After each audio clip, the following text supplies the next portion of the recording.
Hi everyone, and welcome back to my channel. As you can already tell, this will be a review of Harry Potter and the Half-Blood Prince, book 6 in the series. As always, this will be a spoiler-filled review, so you've been warned. And again, like always, I will say that I stand with the trans community. I am doing a review of Harry Potter, but I in no way share J.K. Rowling's transphobic views. I think the Harry Potter series, if anything, showed us that marginalized groups need to be supported and respected and deserve their rights. So yeah, I stand firmly against everything that J.K. Rowling has been spewing on Twitter since like 2019. Yeah, so I want to make that very clear that I am sharing and posting Harry Potter content, but this in no way means that I accept what she's saying. So let us just begin with all the fantastic things that I have to say, because there really are a lot. I have, I think, only two negative things to say, and they're not even really like important things. They didn't affect my read at all. They're just like things that I had to pick because I wanted this to be a balanced review. But yeah, mainly good things to say. One thing that I think this book does extremely well, that I actually think is pretty masterful compared to the previous 5 books, is its structure. I think where in Order of the Phoenix, with its like 870 page length, where I think that book sort of faltered is in balancing the sort of quotidian aspects of Hogwarts daily life, that I think it wanted to explore.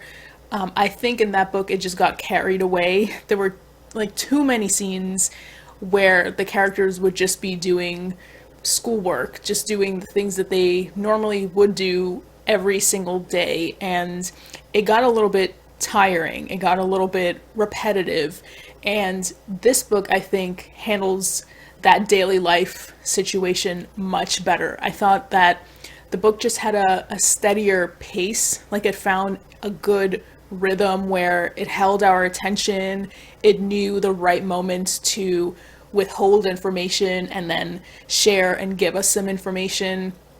I think the way that it handled the chapter scenes was much more balanced than it has been in the past. We had one chapter with the other minister, so the Muggle Prime Minister communicating with Fudge.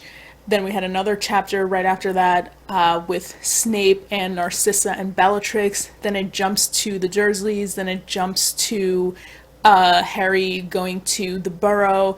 Then it jumps to Hogwarts.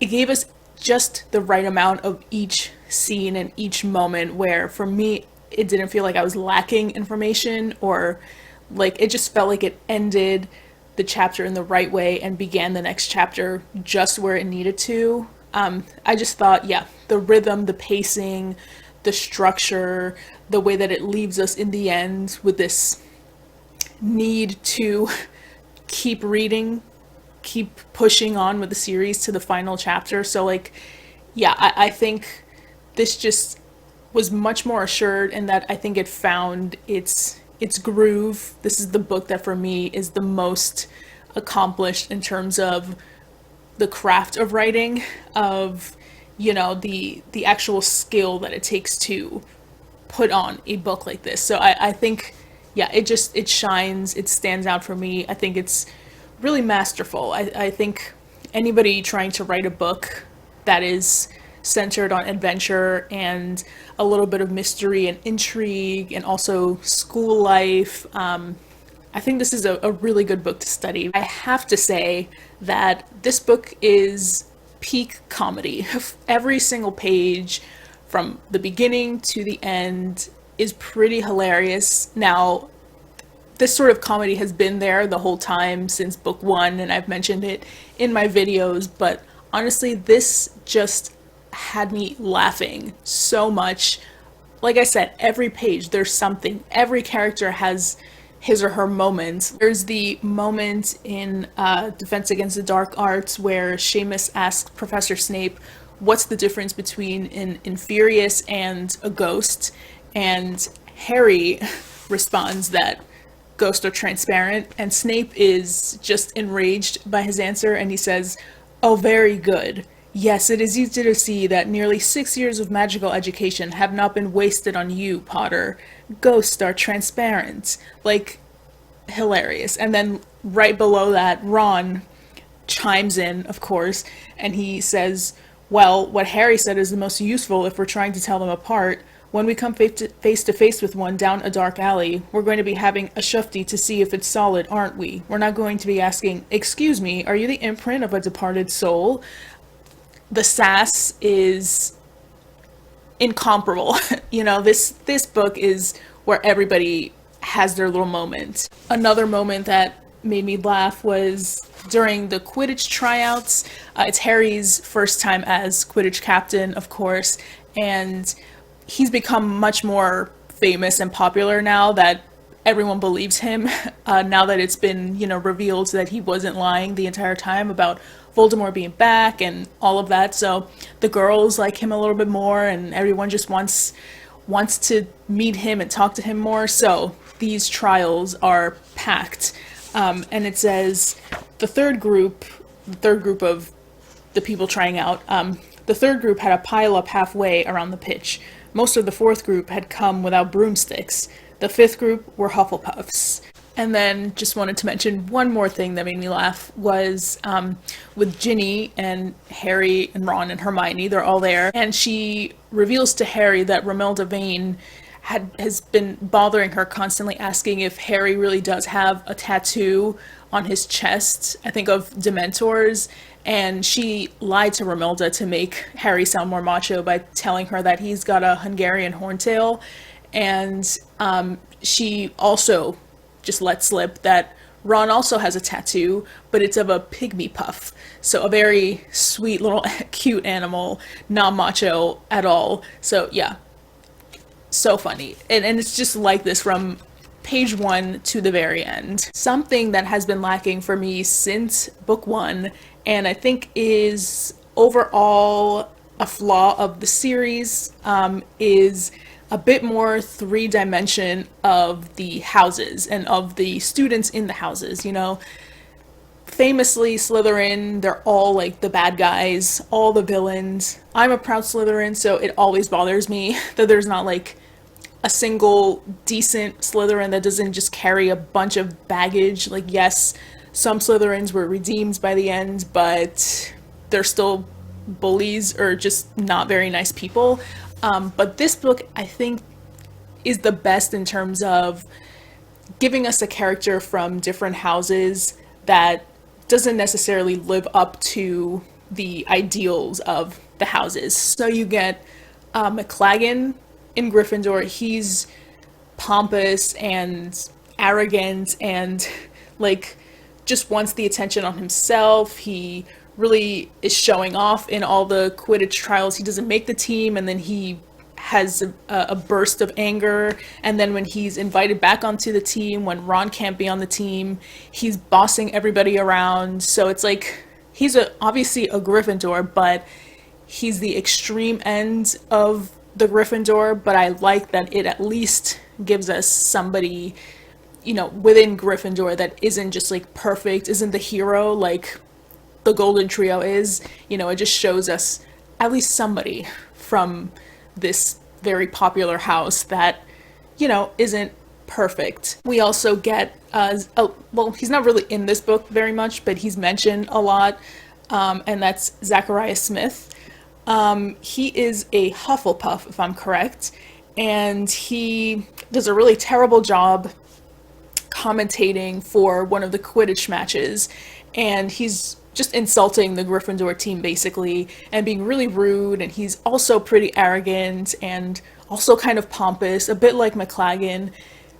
He's a Hufflepuff though, and Hufflepuffs are always known to be loyal, good friends, they're super nice, but again, we have an example of someone who, yes, maybe fits into that, but not all the time. There are imperfect Hufflepuffs, just like there are imperfect Gryffindors, and just like there are nice Slytherins, I promise. Regardless of what the book shows us, there are strong, nice, also brave, also loyal Slytherins out there. I'd like to consider myself one of them. Yeah, we're not all bad. The book does sort of tries to do this with Professor Slughorn. He's a Slytherin.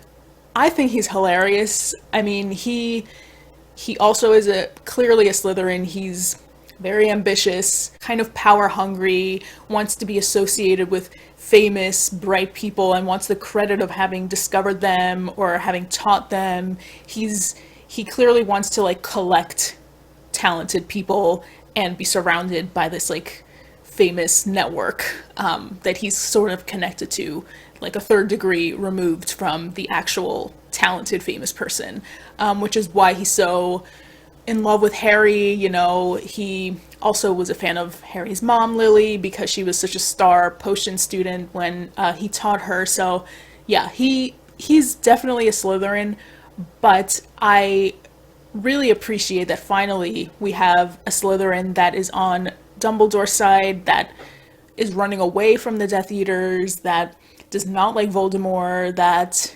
regrets how he contributed indirectly to Voldemort's big plan with the Horcruxes. He does something nice, albeit a little bit selfish, when he goes to Aragog's funeral. He mainly does it so he can collect some of this very expensive venom from Aragog, but he does still go there, and he seems to get along with the other professors. So yeah, definitely not a perfect person, has many, many, many flaws, but yeah, I like that we finally got a Slytherin who isn't in love with the dark arts and, Voldemort and that entire evil part of the wizarding world. It was just refreshing. Again, I'm a Slytherin. I'm very proud to be a Slytherin. I'm not a bad person, and I'm not mean. I'm not evil. Yeah, I am ambitious, but we're good. We're good people too. So I just wish that the books like had more like three-dimensional characters, people who like have a blurred house identity. Like, yes, maybe they're Gryffindors, but they show sides of this other house. Or yes, they're Slytherin, but they're loyal and nice, like the Hufflepuffs. A little bit more intersectionality, I guess. Yeah, just I think that's more realistic. Quidditch can sometimes get a bit repetitive, inevitably, because it's usually, it's always from Harry's perspective, so it's always the Gryffindor team playing. It's usually the same people playing. We get a shift in team members in this book because, well, they have the Quidditch trials, all of that. And one way that this book at least tried to shift the dynamic and shift the tone of the scenes with Quidditch is that, one, they changed the commentators. So like I said, Zachariah Smith did it. Luna Lovegood did like one of the funniest commentating scenes in here. Ron thought it was hilarious, and it was, because she was so like spaced out. She clearly doesn't know anything about Quidditch. It was a joy to read, but also like, Luna, I love you, but what are you saying? Like, how have you been allowed to be a commentator for this game? Like how? Hermione, I think, would have been a better choice. I mean, she knows as much about Quidditch as Luna. So that was one way that they try to spice up the Quidditch matches, the Quidditch scenes. And another thing that I really liked that spiced it up a little bit is that, one, Harry was given detention in the final game by Snape, so he missed the game, and therefore it allowed the Gryffindor Quidditch team to succeed without him. I think it's very necessary to just remove a little bit of the success from Harry's shoulder for a bit and let other characters shine. The Gryffindor Quidditch team is not just good because Harry is the Seeker. They can actually win without him. And I think it was good for the book. Like I said, it just was a new dynamic for Quidditch, but also good for Harry to learn that, yeah, you're good, but you're not the only reason that your team wins all the time. Like, they're also fine without you. So be a little bit more humble, and just learn that, like, learn to share, I guess, your success, at least in this sport, with other team members. And the other thing that it did was it allowed the Gryffindor team to lose, and lose horribly. I can't remember the exact score, but it was like some number in the 300s to like 60 points. So they bombed, right? And it was Harry's first game as the Quidditch captain, and yeah, they bombed. So again, I think it's really necessary just to grow up as you become an adult, to experience rejection or failure, just so you learn how to deal with it, learn how to, move on from it and improve, and just work as a team to get to the next step and do better the next time. So yeah, I think all of these were like really good lessons for the characters, and just made the Quidditch moments different than they were in the previous 5 books. I love the little moment at the end where Hermione calls back the members of the DA through those galleon coins that like turn hot whenever a meeting was to be set. So she used them again in this book, and the only 2 people that showed up to help fight the Death Eaters were Neville and Luna. And Harry has this moment in the narration where he realizes that they must have been the only 2 to come because the DA meant the most to them. It was where they met friends, and Luna and Neville are sort of outcasts. They're made fun of a lot, but they found like a community and a group that accepted them and had patience with them and just became friends with them. So it was a really sweet moment. And yeah, I like that Harry acknowledged this and is able, I think, to appreciate them a lot more. They're again not just the butt of the joke. Yes, they're a little bit, goofy and stuff, but they're loving and really sweet people, and he knows now that they're really there to support him, that they're truly loyal friends. Though Snape during this reread has gotten on my nerves more than he has in, the previous times I've read this series. I have to admit, his defense against the dark arts lessons are actually pretty good. I mean, his teaching style still sucks. He's very antagonistic to his students. He makes them feel stupid for asking questions. He like bullies Harry all the time. So like his teaching style isn't good, but the lessons and when he's trying to teach his students, I think is pretty damn valuable. I mean, nonverbal spells, those sound pretty cool, and I think the students do need to learn them. And I know he has like these pictures on the walls of like people in pain, which at first you think like, oh god, it seems a little bit sadistic, like he wants people suffering all over his walls, but it's more to show the reality of like what the dark arts can do to people, and he wants to not sugarcoat what spells can do. Like, this pain can be caused if you do this spell. Like, dark arts is focused on like hurting people, so don't escape the reality, like face it, and know that in this class we're going to teach you how to defend yourself from ever doing this to other people, but also from learning how to escape that happening to you. Like, learn how to best avoid being put in those situations too. You don't want to end up like this guy screaming on the wall, like, listen in class, learn, and you may avoid this for yourself too. We now know in this book just why teachers are not ever defense against the dark arts professors for longer than a year. We learned that's because Voldemort put a curse after he was rejected. Tying back into the lesson that I think is good to teach kids about how to handle rejection. Don't lash out, don't put curses on people, don't hold grudges, just learn from them and move on. Learn how to be a better person. Don't do what Voldemort did. Don't hold grudges. Don't start hating everyone around you. Just move forward. Of course, we have to talk about Dumbledore because he is kind of the center of this book. The book covers also always include Dumbledore more than anybody else, even though the title references Snape and not him. Because you know what happens in the end, you kind of understand why he had to be featured more in this book.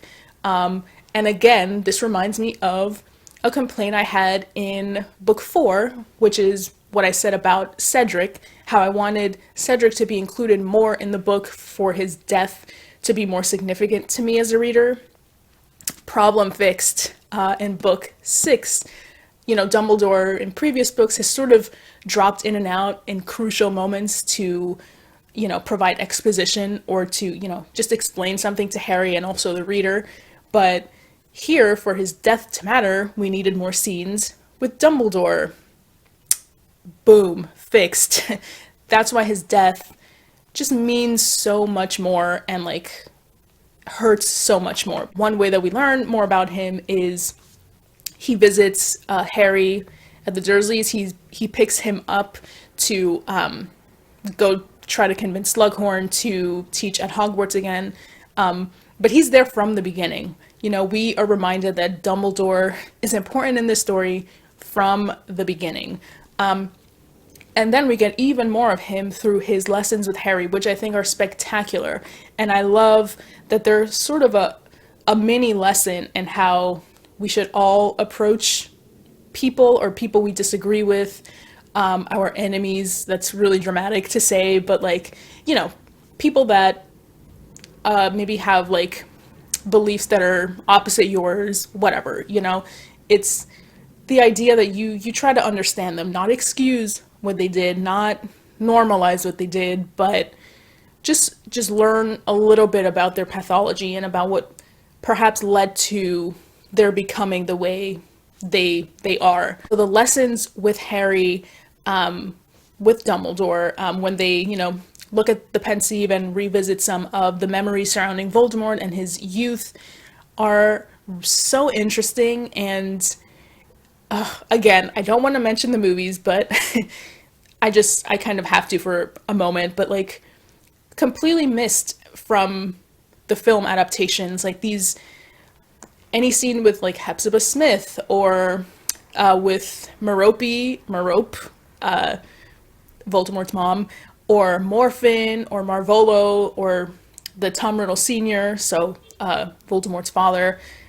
None of that was explored. But it's fascinating. It's not just important to the story to learn more about like the reasons why Voldemort would choose Horcruxes and why these matter to him and why these moments like shaped who he became, but also just because they're really interesting. You know those moments where like you don't fully understand something until you think about it and then it hits you what you've actually just read. So like I said, I've read this book many times before, and I know that Merope used a love potion on Tom Riddle, and the result of that is Tom Riddle Jr. So she forced him to marry him, and she had a kid with Tom Riddle Sr., hence Voldemort. And I don't know, like it's obvious what happened, but it wasn't until this book, this reread, that I just like, it hit me like just what happened. Like I obviously knew that's what happened, but like the reality of the situation and the gravity and the horror and the abusiveness of what happened, like it didn't fully click until this reread. I also loved that Dumbledore told off the Dursleys once and for all. It shows that he's not just like a pushover, he's not just accepting of everyone, he also has his limits, and the Dursleys' responsibility was not just to provide a home for Harry, it was to be his family, his loved ones, and they never did that. And so he called them out, and like that interaction with him and the Dursleys in the beginning was also just super funny. Apparently people didn't like it, thought that Dumbledore was rude, but like, I don't know, I feel like the Dursleys, he didn't attack them, like he didn't like go all out and like verbally abuse them. He told them off, and like, yes, he has these like passive aggressive little quips, but I think they're pretty funny, and no offense, but I think the Dursleys sort of deserved it. And I like that he pointed out like that they're also harming Dudley in this process. It's not just Harry, but like their parenting skills just suck overall, and all the children around them are suffering because of it. So it was just an all around read, and I very much appreciated it. The last 100 pages of Half-Blood Prince, maybe I'm, being hyperbolic, I don't know, but my honest opinion is that they are maybe the best piece of writing in the series so far. Again, I still have Deathly Hallows left, so maybe that'll change. But the last 100 pages of this are really beautiful, really touching. They do a great job of handling suspense, and like I said previously, they give you enough information that you're still interested in continuing the story, but you still feel like their emotional weight even at the end. So yeah, beautiful. We get the scene in these last 100 pages. We get the scene in the cave with Harry and Dumbledore, them going through all the obstacles that the cave has to offer, from giving the blood to open to get into the entrance of the cave, to then cross the inferi infested waters, then the basin in the middle of those waters, and then Dumbledore having to drink this cursed drink that, you can tell that whatever he's envisioning as he's drinking this potion or this whatever it is, he's just reliving some really horrible moments. And it just made me appreciate Dumbledore so much more. I think this is what I was missing from Goblet of Fire. I had mentioned in my section of complaints for Goblet of Fire how everyone talks about how Voldemort is so powerful, and he's so learned in the dark arts, but in magic in general, he's one of the best wizards, albeit a dark wizard, but he's still, an expert in magic, right? But then, like, to me, I never really saw his amazingness in magic. In the graveyard scene, he just, like, does the Priori Incantatum, and that's it. I wanted more spell work. I wanted to be awed by, like, what he could do, what magic can do, and I never got that. Dumbledore is considered a very famous wizard. He's one of the best, if not the best, wizard of all time, and there's an equal amount of, legend around him and what he can do. But to me, this book actually showed us what he could do. It didn't totally, like, clarify everything, but you got the sense that, like, oh my god, this guy is, like, he's incredible. Like, he could, without even doing any wand work or even any nonverbal spells, he just could sense a trace of magic around him. He knew just from walking into the cave that there was, like, a chain that he could grab and, like, pull the boat toward him. Like, what? How did he know that? And he never explains it.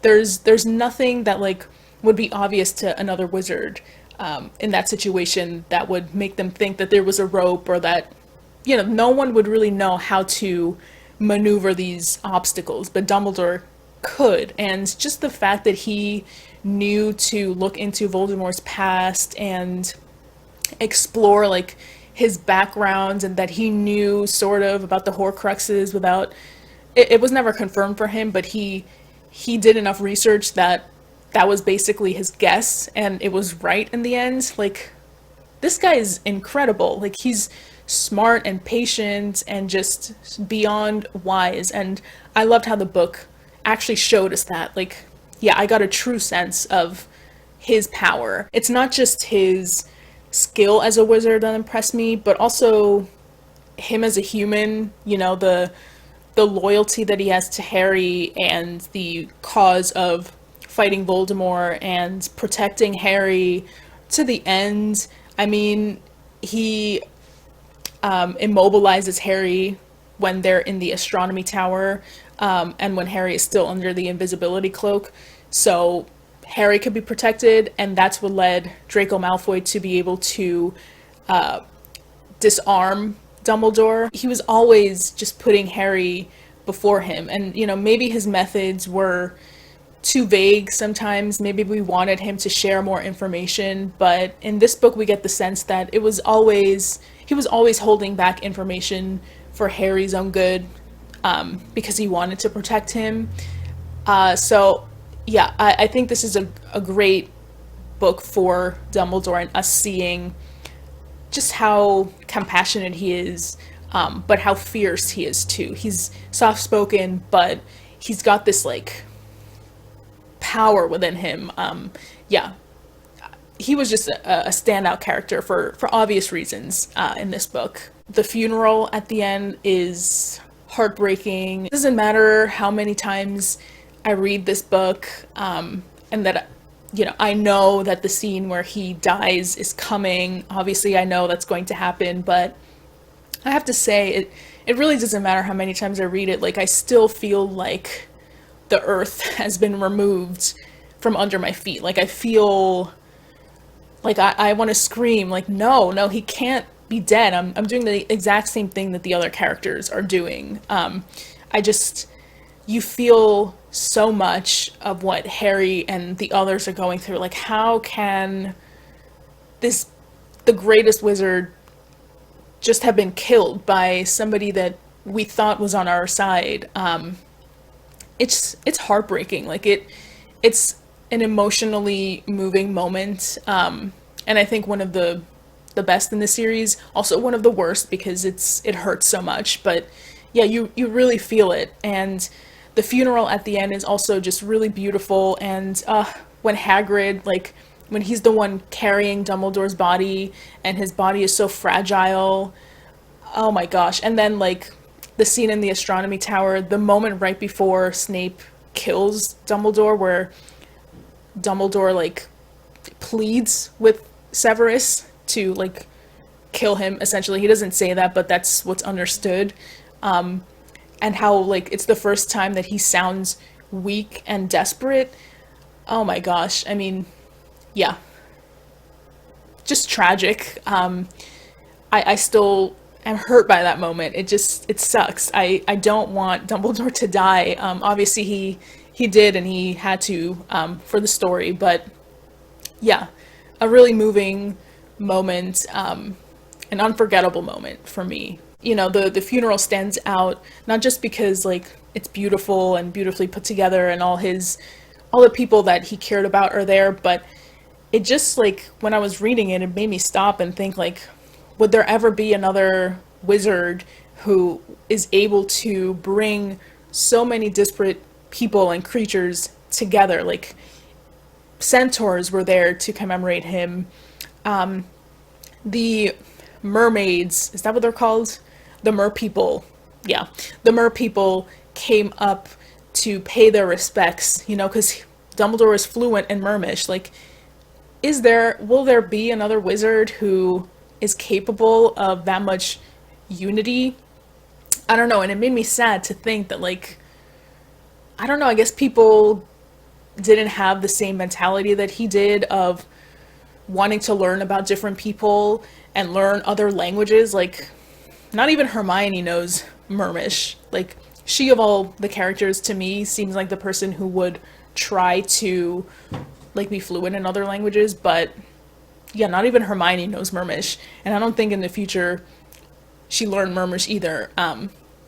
But yeah, it made me kind of sad to think that no one else would be like Dumbledore, that no one would try to carry that mission of unity. Finally, we get a personality from Ginny. Up to this point, I mean, she has been a fun sibling, a fun Weasley sibling, but, she's always been kind of in the shadow. Fred and George have been the comedy center of the Weasley household. Ron also is pretty quippy and witty. And Ginny has just been, like, the young sister that's kind of in the background. She, has friends, but she's not the center of attention. But this book, she comes out of the woodwork, and is sassy, is funny, just is like one of the boys. She's kind of tomboyish. She's on the Quidditch team. She's really good and not just being the seeker, but at being the chaser, which ultimately is what she prefers. Book 5 did give her more of a chance to shine in terms of being on the Quidditch team. We obviously learned that she's good at Quidditch, really good at Quidditch, because she's been like observing her brothers playing all the time. But this book, we see her really in her element, and she's dating boys. It seems like she's really popular. She's super sassy, like almost equal to Harry, which, you know, in terms of personality compatibility, I think they make sense together in the end because they both are, they have this like observational humor. They like to point out like what's ironic or dumb in what another person said, or what in a situation around them. So I think their personalities match really well. But yeah, she's hilarious in this book, and I like how she fights back. She's also kind of feisty. She like gets mad she breaks up with Dean because she thinks that he's treating her too much like a damsel. It's not verbatim, but you know, she thinks like, oh, he's always helping me get through the Gryffindor common room door. Like, he doesn't need to do that. Like, I don't want to be with him anymore.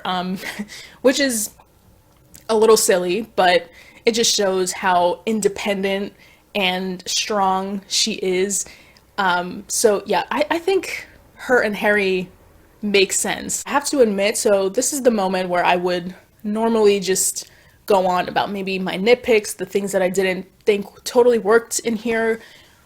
But in all honesty, I have two things to say, and both are like the most minor of minor details, inconsequential to the plot. I genuinely love this book. My last reread, I declared this my favorite, and during this reread, I was going in with an open mind, ready to change my mind, ready to just go where my mood took me. And again, like, this book is outstanding. Two minor things that I will point out. One, again, the room of requirement doesn't totally make sense to me. In my last review for Order of the Phoenix, I pointed out how the idea that like the room can turn into a room fit for your needs at the moment, and how every member of the DA had to, you know, have this in mind, and they could all call up the same room for the meetings. Like, that never made sense to me.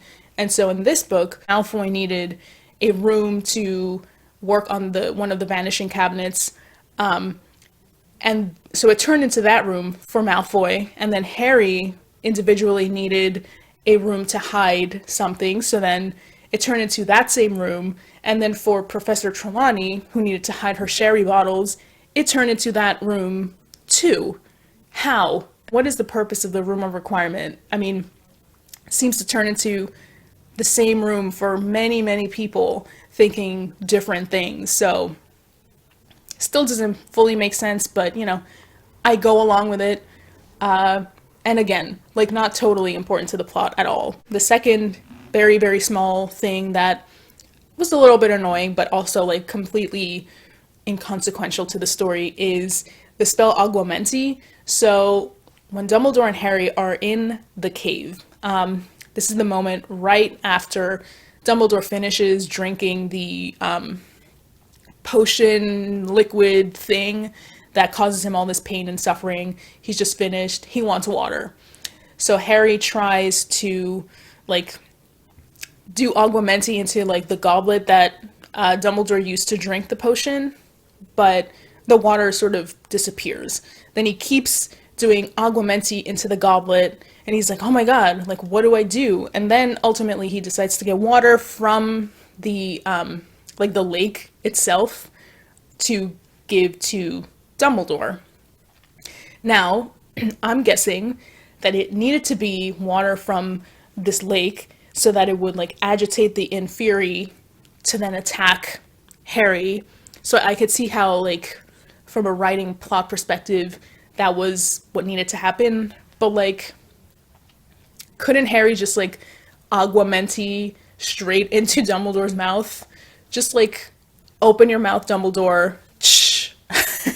Like, why does it need to be in a chalice or a goblet? Just like literally put your wand and shoot the water into his mouth. He's thirsty. He needs water.